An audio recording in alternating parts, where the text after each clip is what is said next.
Hey there. Thanks for tuning in to X News 3. If you want to stay ahead of the curve on global news and get all the latest updates, make sure you follow us so you don't miss out on this and future videos. And, it really helps if you support us by subscribing, liking and dropping a comment below. We appreciate every bit of your engagement. All right, let's get started. Tightens tax laws and China starts to panic. The era of duty-free cheap goods is over. A financial earthquake just rocked the global investment scene. After just one poor financial report, shares of Temu, the ultra-cheap shopping platform that once took the US market by storm, dropped more than 13%. But that was just the beginning. A political storm has now erupted in Washington, directly targeting the same business model that brought Temu and Shein their success. Cheap Chinese goods entering the US duty-free through a loophole known as Minimis. Every single day, millions of packages from China arrive quietly in America. No taxes, no inspections, no limits. What used to be just business is now being called an economic invasion that's devastating local US retailers. An executive order from the US president has effectively built a tariff shield. Temu and Shein have stumbled, and the battlefield of cross-border e-commerce has entered a new era, where the old rules are being scrapped fast and brutally. Today's story uncovers how $2 packages became strategic weapons, and how a minor-sounding policy change could shift the entire global economy. Buckle up. Temu, owned by China's PDD Holdings, saw its stock plunge after a dismal earnings report. But that wasn't the only blow. A new US policy, tightly tied to China's booming e-commerce industry, hit both Temu and Shein like a shipwreck in a tax storm. For years, Beijing quietly infiltrated the US market through extremely cheap goods. American businesses suffered as the US economy bled billions. But now, the game has changed. A recent executive order acts like an iron fist, closing the loophole that helped Chinese platforms dodge laws and enrich themselves. Temu and Shein relied on direct-to-consumer cross-border shipping, skipping middlemen, taxes and fees. It worked like a charm until now. After just 2 months of enforcement, Temu lost over half of its daily users. Shein's stock dropped 25%. This isn't just a drop, it's a collapse.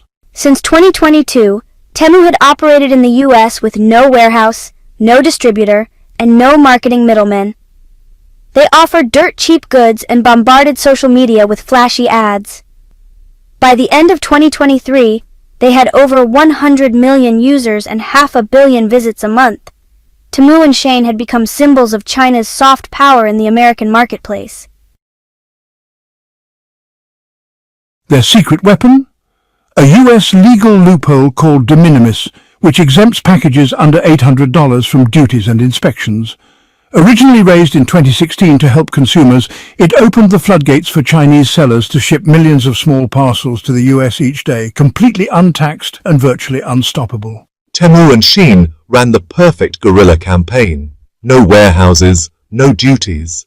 They shipped $2 earrings and $3 t-shirts straight from Chinese factories to American homes.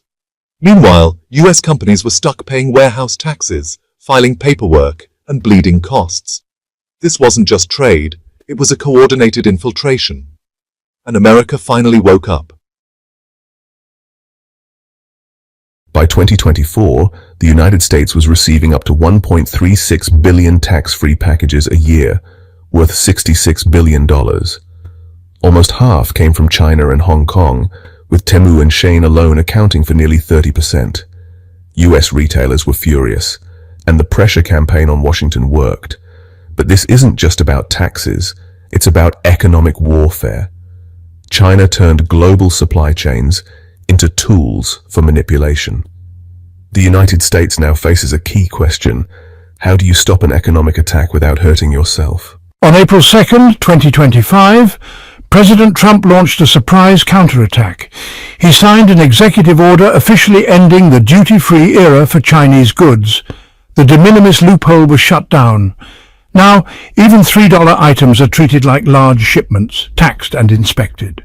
In 2024 alone, the United States imported $16.7 billion in clothing from China, 21% of its total. Meanwhile, 28 domestic textile factories shut down in a matter of months. Duty-free, unregulated and unchecked products became China's silent army, invading the American market. But as of February 2nd, 2025, things changed. All packages under $800 from China are now taxed immediately, with either a 30% fine or a flat $25 fee per parcel, rising to $50 by September. But you know it's not just about money. The Department of Homeland Security reported in 2023 that this same loophole was being exploited to flood the United States with counterfeit, toxic and addictive goods, fueling America's opioid crisis. Trump declared, "We will no longer let China cheat American workers and businesses." This wasn't a pricing war anymore, this was a matter of national security. By mid-2025, major couriers like FedEx and UPS were forced to apply full tariffs on all packages from China and Hong Kong. In some cases, the duty rate jumped to 145%, a fatal blow to Temu and Shein's tax-dodging strategy. The message from the White House was clear. If foreign sellers want access to the US market, they must follow the same rules as everyone else. Temu lost 58% of its US users in just 2 months. Ad campaigns were slashed. Over 10,000 marketing efforts vanished. Even Shein couldn't avoid a 25% user drop, despite trying to shift operations to Southeast Asia. Clothes that once sold for $30 suddenly cost $50. Shocked consumers felt betrayed. Growth stalled. Shein and Temu didn't leave the United States, but they've started a tactical retreat, dismantling their old business model and building a new one. But as the front door in the United States shut, the back door opened. Mexico. China quickly launched a new strategy: ship parts to Mexico, assemble them there, label them Made in Mexico, and then export them into the United States under the USMCA trade agreement. It's legal, but it's deceptive. Hufusan Industrial Park, just 200 kilometers from Texas, became the hub. By 2025, over 20 Chinese companies were active there, with another 20 on the way and over $1.5 billion invested. This strategy worked. The US trade deficit with Mexico doubled from $78 billion in 2018 to $172 billion in 2024. Quietly but surely, the Chinese economic machine was back in the game through the southern border.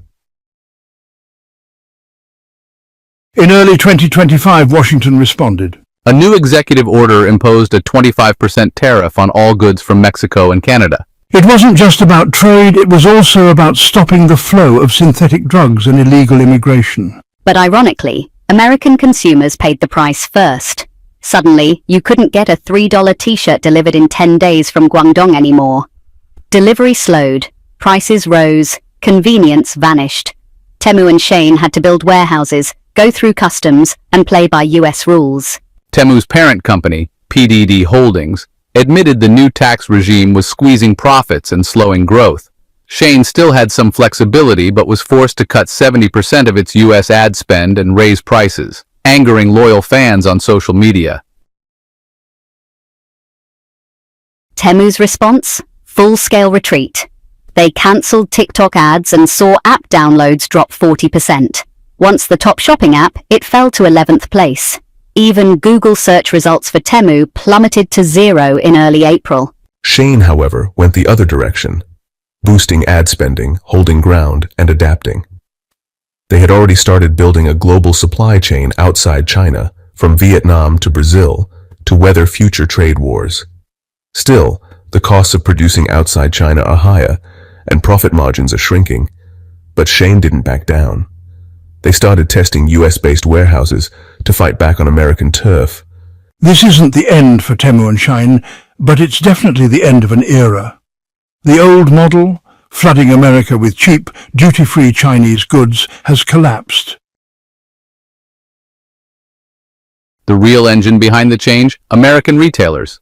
They pushed for a bipartisan bill to slash the de minimis threshold to $50 or even $10 and permanently ban certain categories from exemptions. As of June 2025, the US hasn't passed a nationwide law yet, But for goods from China and Hong Kong, the exemption is already gone. This wasn't just a blow to Temu and Shein. Thousands of other international sellers exploited the same loophole. Local American companies were being strangled on their own turf. Even the EU joined in, tightening import rules, improving product safety checks, and cracking down on counterfeits. We're now entering a new global trade era, stricter, fairer and tougher on rule breakers. The rules of the game have changed. The strong must now adapt or be pushed out completely. Whether this marks the end of the low-cost global model or just a tactical retreat is still up in the air, but one thing's for sure, we're witnessing the next chapter of a